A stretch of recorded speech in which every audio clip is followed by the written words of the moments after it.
আয়োজিত আজকের আলোচনা সভা সবার সম্মানিত সভাপতি প্রধান অতিথি জনাব আমির হোসেন মাহমুদ চৌধুরী,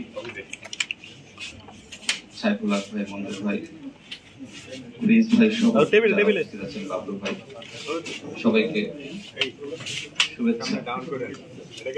ইতিমধ্যে মূল্যবান বক্তব্য এখানে দেখেছেন এবং তাদের পক্ষ থেকে একটি প্রবন্ধ উপস্থাপন করা হয়েছে। এখন আমরা এমন একটি সময়ে আমরা আছি, আজকাল কথা বলতে আসলে ভয় লাগছে। আমাদের প্রধান উপদেষ্টার ফেসবুক পেজ থেকে এক ধরনের হুমকি তো আমাদের কাছে আছে, আবার অন্যদিকে আমরা তিনি যদি পদত্যাগ করেন সেটিও আসলে আমাদের জন্য একটি দুর্ভাগ্য।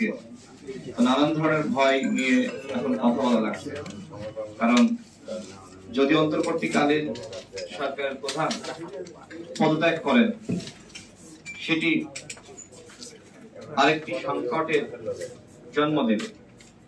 আমরা চাই না বাংলাদেশে নতুন কোন সংকট আবারও আমাদের সামনে আবির্ভূত হোক। সেই সংকট সমাধানের লক্ষ্যেই মূলত আজকের এই আলোচনা সভা, যে কিভাবে এই সংকটকে উতরিয়ে নতুন বাংলাদেশ গঠন করা যায়। আমরা বিভিন্ন সমস্যার কথা এখানে শুনেছি। আওয়ামী লীগের আমলেও সমস্যা ছিল, এখনো সমস্যা আছে, ভবিষ্যতে সমস্যা থাকবে। আমরা এখানে যারা আছি সবাই আন্দোলন সংগ্রাম করেছি, আন্দোলন সংগ্রামে আমাদের সবার ত্যাগ আছে, রাজপথে আমরা ভূমিকা রেখেছি এবং এখনো পর্যন্ত আমাদের আন্দোলন সংগ্রাম করতে হচ্ছে।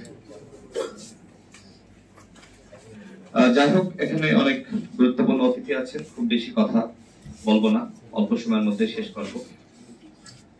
আমরা এই মুহূর্তে আসলে কি চাই? আমরা রাজনৈতিক দলগুলো গণহত্যার বিচারের রোডম্যাপ চাই। 2000 মানুষ শহীদ হয়েছে, প্রায় 30,000 আহত যোদ্ধা। এর মধ্যে গত পরশুদিন দেখলাম সুচিকিৎসা না পেয়ে 4 জন বিষ পান করেছে। ঘটনা আসলে কতটুকু সত্য মিথ্যা জানি না, কারণ পরবর্তীতে আবার খবর দেখলাম যে তারা কথা না বলে হাসপাতাল থেকে বের হয়ে গেছে। অর্থাৎ বিভিন্ন জায়গায় ইমোশনাল ব্ল্যাকমেল করা হচ্ছে। আমি যতটুকু জানি, দেখেন, চিকিৎসা পাওয়ার পরেও একটি গ্রুপকে, একটি সিন্ডিকেটকে হাসপাতালে রেখে দেওয়া হয়েছে। তাদের উদ্দেশ্য কি? তাদের উদ্দেশ্য যখন নির্বাচনের প্রশ্ন আসবে তখন তারা বলবে, আমরা এখনো পর্যন্ত হাসপাতালের বিছানায় কাতরাচ্ছি, আর তোমরা রাজনৈতিক নেতৃত্ব, তোমরা নির্বাচন নিয়ে এ ধরনের প্রহসন শুরু করেছো। একটি ভিডিও নিশ্চয়ই আপনারা দেখেছেন যে বিএনপির নেতা রুহুল কবির রিজভী সাহেব হাসপাতালে গিয়েছেন, তার সাথে কি ধরনের আচরণ করা হয়েছে। আমার কাছে এই কারণেই মনে হচ্ছে যে এটি আসলে পরিকল্পিত কিনা সেটি খতিয়ে দেখা দরকার। যেখানে সরকারকে প্রশ্ন করার কথা, স্বাস্থ্য উপদেষ্টাকে প্রশ্ন করার কথা, সেখানে সেই প্রশ্ন করা হচ্ছে জনাব রুহুল কবির রিজভীকে। অর্থাৎ এই ধরনের আর্টিফিশিয়াল অনেক কিছু হয়তো আমাদের সামনে দেখা লাগবে। প্রধান উপদেষ্টার পদত্যাগ, দেখেন, যে দায়িত্ব তিনি গ্রহণ করেছেন, তিনি কি তার দায়িত্ব শেষ না করে পদত্যাগ করতে পারেন? কোনোভাবেই তিনি পদত্যাগ করতে পারেন না। আচ্ছা, ধরে নিলাম যে তিনি বয়সজনিত কারণে পদত্যাগ করতে চাচ্ছেন বা পারতেছেন না এই দায়িত্ব সামলাইতে, তাহলে এই কথাগুলো আমাদের সামনে, জাতির সামনে কে বলবেন? তিনি নিজে বলবেন, অথবা তার প্রেস সচিব, অথবা অন্য কোনো উপদেষ্টা। কিন্তু এই গুঞ্জন আমরা একজন দলের প্রধানের কাছ থেকে শুনেছি। এই জন্য আমি বলছি যে নানান ধরনের ব্ল্যাকমেইল, ইমোশনাল ব্ল্যাকমেইল আমাদেরকে করা হচ্ছে যে তোমরা যদি আমার কথা না শোনো তাহলে আমি পদত্যাগ করব। এটা কোনো কথা হইতে পারে? এটা কোনো কথা হইতে পারে না। আপনার উপর এদেশের মানুষ আশা ভরসা করে, এদেশের রাজনৈতিক নেতৃত্ব, গণ অভ্যুত্থানের শক্তি আপনার উপর দায়িত্ব দিয়েছে। এই দায়িত্বে বসার পরে মান অভিমান করার কোনো সুযোগ নাই। আপনি যদি এখন বলেন যে আমার সমালোচনা করা যাবে না, এই কথা তো আওয়ামী লীগের আমলেও আওয়ামী লীগের নেতারা বলতো যে শেখ হাসিনার সমালোচনা করা যাবে না। সমালোচনা একটি গণতান্ত্রিক রাষ্ট্রে থাকবে। আপনি ফেরেশতা হতে পারেন, কিন্তু আপনাকে যদি আমরা সমালোচনা না করি, আপনার ভুলগুলো নিয়ে কথা না বলি, আপনি যে ফ্যাসিস্ট হবেন না তার নিশ্চয়তা কি? এই কারণেই রাজনৈতিক নেতৃত্ব মানবিক করিডোর নিয়ে সমালোচনা করেছে, রোহিঙ্গা ফেরত পাঠানো নিয়ে যে মিথ্যাচার সেটি নিয়েও সমালোচনা করেছে। একই সাথে বিনিয়োগ, আমাদেরকে বলা হলো যে সাদা হাতি আসতেছে, মানে বিদেশিরা বিশাল বিনিয়োগ করবে। এই ধরনের ভঙ্গুর রাষ্ট্র যেখানে একের পর এক আন্দোলন, সেখানে বিদেশিরা বিনিয়োগ করবে, মানে এত সুন্দর প্রেজেন্টেশন আমাদের সামনে দেখানো হলো, মনে হলো যে এক বছরের মধ্যে বাংলাদেশ, আমেরিকা, ইউরোপ হয়ে যাবে। সব বিদেশিরা এখন আর অন্য দেশে কোথাও বিনিয়োগ করবে না, একমাত্র বাংলাদেশে বিনিয়োগ করবে। হইচই বাঁধিয়ে দেওয়া হলো। পরবর্তীতে তো মানুষ বুঝলো যে এটাও ছিল মিথ্যাচার।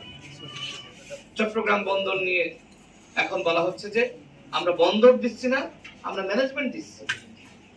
ম্যানেজমেন্ট দেওয়া আর বন্দর দেওয়ার ভিতরে পার্থক্য কি?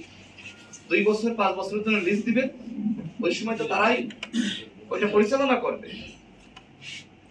এই জায়গাগুলোতে আমাদের সিকিউরিটি কনসার্ন আছে, এই জন্য আমরা প্রতিবাদ করেছি। এখন এই প্রতিবাদ আমাদের প্রধান উপদেষ্টা মনে করছেন যে এইগুলো আমার কাজে বাধা দেওয়া হয়েছে। আমরা তো তাকে কেউ বাধা দিচ্ছি না, আমরা এই রাষ্ট্রে তাকে সহযোগিতা করছি যাতে করে তিনি ভুল না করেন। তিনি ভুল করলে তো আমরাও বিপদে পড়বো, তিনিও বিপদে পড়বেন। যাই হোক, কথা বাড়াবো না। আমি সর্বশেষ বলবো, আমাদের অবশ্যই নির্বাচন দিতে হবে। যত সংস্কার এই সরকার করতে চাই তার মূলে নির্বাচন। নির্বাচনবিহীন আপনি সংস্কার, সেটা লবণ ছাড়া তরকারির মতো। সুতরাং সরকারকে বলবো যে আপনারা এই যে জাতীয় সংলাপ করেছেন, জাতীয় সংলাপের পরে অবশ্যই কি সিদ্ধান্ত নিলেন? দলগুলোকে শুধুমাত্র চা নাস্তা খাওয়ানোর জন্য ডাকলেন, নাকি একটি ফলপ্রসূ আলোচনা হয়েছে? পরবর্তীতে আপনারা ক্যাবিনেটে বসে সিদ্ধান্ত নিয়েছেন যে আগামী বাংলাদেশ কিভাবে আপনারা গঠন করতে চান, কিভাবে রাষ্ট্র সংস্কার করতে চান, গণহত্যা বিচারে আপনাদের পদক্ষেপ কি, এবং কবে নির্বাচন করতে চান, সে বিষয়ে স্পষ্টভাবে আমাদেরকে জানা। অন্যথায় এদেশের মানুষকে অন্ধকারে রেখে যে কোনো সংস্কার এদেশের মানুষ সন্দেহের চোখে দেখবে। আমরা চাই না যে সরকারের উপরে আমাদের সন্দেহ সংশয় বাড়ুক। আমরা সরকারকে সহযোগিতা করতে চাই। সরকারকে অনতিবিলম্বে গণহত্যা বিচার, রাষ্ট্র সংস্কার এবং নির্বাচনের রোডম্যাপ দিতে হবে। আজকের এই প্রোগ্রাম যারা আয়োজন করেছে সবাইকে শুভেচ্ছা। আসসালামু আলাইকুম।